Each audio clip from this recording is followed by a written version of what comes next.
The night was shrouded in an eerie darkness, the only source of light being my car's headlights piercing through the black void ahead. I was on a desolate stretch of road, the only company the rhythmic hum of the engine and the occasional rustle of leaves in the wind. The radio provided a faint murmur of background noise, keeping me company as I navigated the desolation. As I drove along, my thoughts were consumed by the monotony of the journey and the anticipation of reaching my destination. But in an instant, my world was shattered by a heart-stopping sight. A little girl suddenly darted out onto the road, her eyes wide with fear. Panic surged through my veins, and I slammed on the brakes, the screeching of tires mixing with the sound of my pounding heart.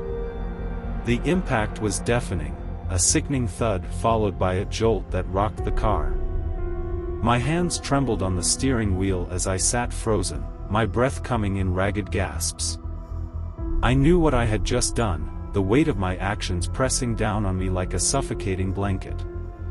Summoning every ounce of courage, I stepped out of the car, my legs shaky as I approached the spot where I had hit the girl. My heart sank like a stone as I realized the truth. The road was empty, devoid of any trace of the little girl. There was no body, no sign of impact, nothing to indicate that anything had happened at all. Confusion gripped me, a whirlwind of thoughts and emotions tearing through my mind. Had I imagined it? Was it a trick of the darkness? My eyes scanned the surroundings, searching for any sign of the girl, but there was nothing, only the emptiness of the night. A cold wind brushed against my skin, and a shiver ran down my spine as a sense of foreboding settled over me. The air seemed to hum with an unnatural energy, and I could almost feel invisible eyes watching me from the shadows. With a racing heart, I retreated to my car and slammed the door shut, the interior suddenly feeling like my only refuge. The car wouldn't start. I turned the key in the ignition, but the engine remained silent, as if mocking my growing panic. My heart raced as I tried again, the desperation in my actions escalating with each futile attempt. But the car remained immobile, a cold mechanical shell that had turned against me. Outside, the air seemed to thicken, a heavy atmosphere that pressed down on me like a suffocating weight. I glanced around, my eyes darting between the empty road and the shadows that seemed to dance at the periphery of my vision. The isolation that had once been peaceful now felt like a prison, the darkness a shroud that concealed unfathomable terrors. And then, the radio, the once familiar companion, emitted a piercing screech, a cacophony of static that jolted my nerves.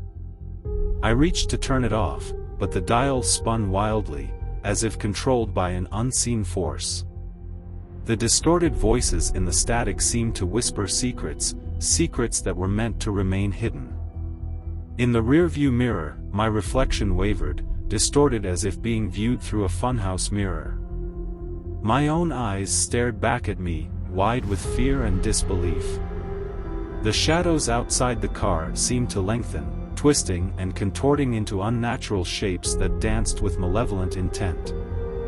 As the moment stretched on, the feeling of being watched intensified, the sensation of invisible eyes boring into me from all directions.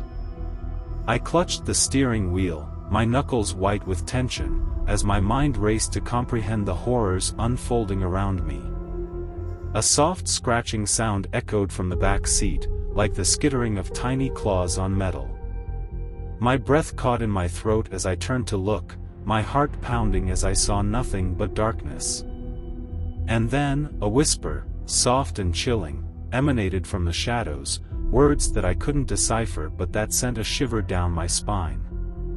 With a trembling hand, I reached for my phone, my fingers fumbling as I tried to dial for help.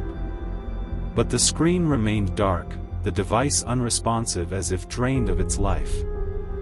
I felt a growing sense of dread, a realization that I was alone in this nightmare with no way to escape. And then, from the corner of my eye, I saw her, the little girl. She stood at the edge of the road, her eyes hollow and empty, fixated on me with an intensity that sent chills down my spine. Her lips moved, forming words that I couldn't hear, yet the message was unmistakable, a warning, a plea, a lament from beyond the veil. With a surge of adrenaline, I turned the key in the ignition, praying that this time the engine would respond. To my overwhelming relief, the car roared to life, the headlights piercing through the darkness like beacons of salvation. I didn't waste a second. I floored the gas pedal, the tires screeching as the car shot forward, leaving behind the haunting figure of the little girl. The road stretched ahead, a lifeline back to the realm of the living, away from the malevolent forces that had toyed with my reality. Days later, armed with determination and a sense of urgency, I delved into the history of the area. Hours spent in dusty archives and conversations with locals led me to a chilling revelation. The very spot where I had encountered the little girl was the site of a tragic accident years ago. A young girl had lost her life there, victim to a cruel twist of fate. The night was thick with an unsettling silence as I drove along the deserted road. The beam of my headlights cut through the darkness, revealing nothing but the expanse of empty asphalt ahead. It was in the midst of this desolation that I saw her, a lone figure standing at the side of the road, her form illuminated by the pale glow of the moon. I pulled over, my headlights casting an eerie halo around her. She looked lost, disoriented, like a wanderer who had strayed far from home. With a sympathetic instinct, I rolled down the window and offered her a ride. "Hey, are you okay? Need a ride?" She looked up, her eyes meeting mine. They were wide with a mixture of relief and apprehension. "Oh, thank you. I'm really lost out here. My car broke down, and my phone has no signal." I nodded, gesturing for her to hop in. "No worries, hop in. I'll take you to the nearest town, and you can figure things out from there." She climbed into the passenger seat, offering a grateful smile. We struck up a conversation, small talk about the weather, her journey, and the remote area we found ourselves in. Despite the eeriness of the surroundings, her presence was comforting, a reminder that I wasn't alone in the darkness. As we chatted, I couldn't help but notice how her gaze would occasionally dart to the window, her expression tense.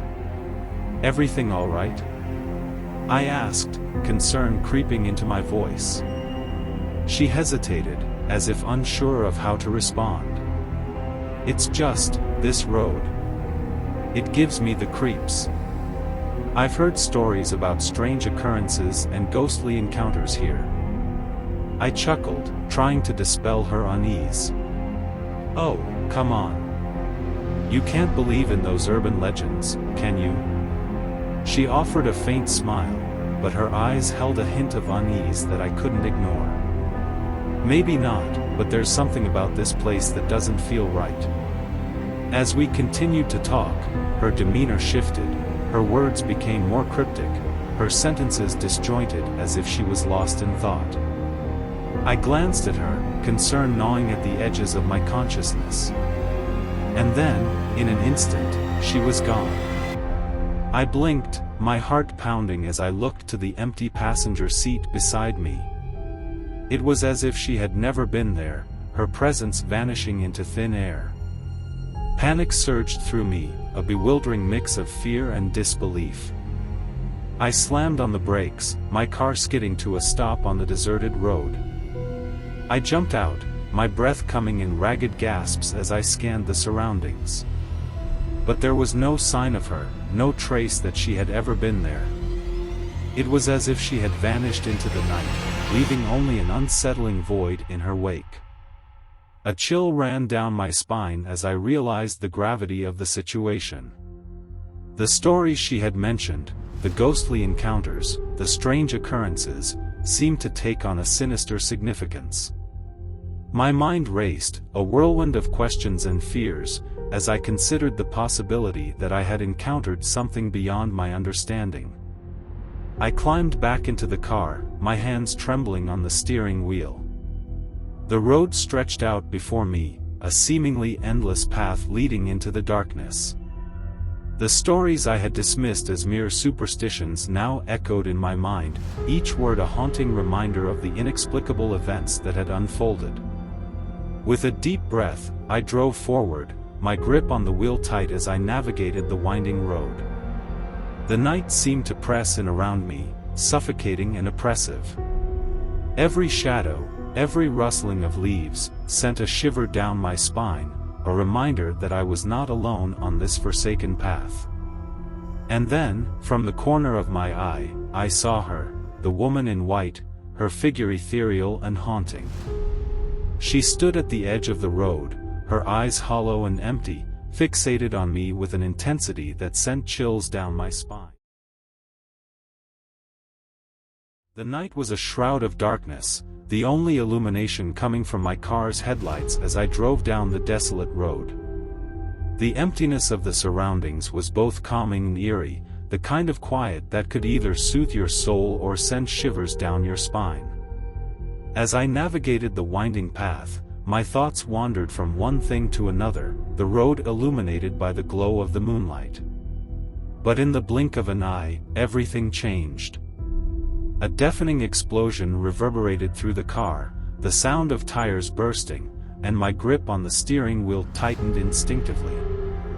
The car swerved out of control, the world spinning into chaos. I fought to regain control, my heart pounding in my chest as the vehicle careened off the road and slammed into a tree. My body jolted forward, pain flaring through every nerve. The impact left me dazed, my vision blurry as I struggled to collect my thoughts. The smell of burnt rubber and gasoline hung in the air, a bitter reminder of the collision.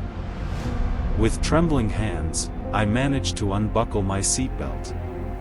My breaths came in ragged gasps, the adrenaline coursing through my veins like a surge of electricity. It was then that I noticed them, 5 figures emerging from the shadows, their faces obscured by menacing masks, their hands clutching weapons. Fear gripped me, a primal instinct urging me to flee. The world seemed to slow down as our eyes met, mine wide with terror, theirs hidden behind the grotesque masks. And then, as if a switch had been flipped, they lunged toward me, their steps calculated and predatory. I turned on my heels and sprinted down the road, the sound of my own heartbeat echoing in my ears. Panic fueled my every movement, my mind racing to comprehend the danger that pursued me. The wind whipped against my skin, the road seeming to stretch endlessly before me. But as I rounded a corner, my heart sank. The road ahead was blocked, 5 more masked figures standing like sentinels, their weapons glinting in the dim light. Trapped between 2 groups of assailants, my options were dwindling. In a heartbeat decision, I veered off the road and into the forest, the undergrowth clawing at my clothes as I ran. The darkness of the woods swallowed me, each step fraught with uncertainty. The silence was shattered by the sound of my own labored breaths and the rustling of leaves. I sprinted through the wilderness, driven by a primal instinct to survive. Every turn, every shadow, held the promise of danger, a lurking threat that kept me on the edge of panic. My lungs burned, my muscles ached, but I pushed on, the forest becoming my refuge from the pursuing horrors. And then, as I burst through the trees and into a clearing, relief washed over me like a tidal wave. Before me lay a road, illuminated by the blinding glare of police lights. An abandoned car stood as a silent sentinel, its windows shattered, its doors ajar. As I stumbled toward the scene, my breaths heavy and erratic, I spotted the officers examining the deserted vehicle. Relief flooded me as I approached them, my words tumbling out in a frenzy as I recounted the ordeal I had endured. Their expressions turned to concern, their radios crackling to life as they called for backup. The officers assured me that I was safe now, their presence a shield against the horrors that had pursued me. But as their investigation unfolded, their expressions turned grim. They had found no trace of the masked men, no evidence to confirm the terror I had experienced. It was as if they had vanished into thin air, leaving behind only a trail of unanswered questions and unsolved mysteries. As I watched the officers scour the area, a chill ran down my spine. The forest held secrets I couldn't fathom, and the masked figures remained enigmatic phantoms, their true intentions forever shrouded in darkness. And as the night wore on, I couldn't shake the feeling that they were still out there, waiting, lurking just beyond the edge of reality.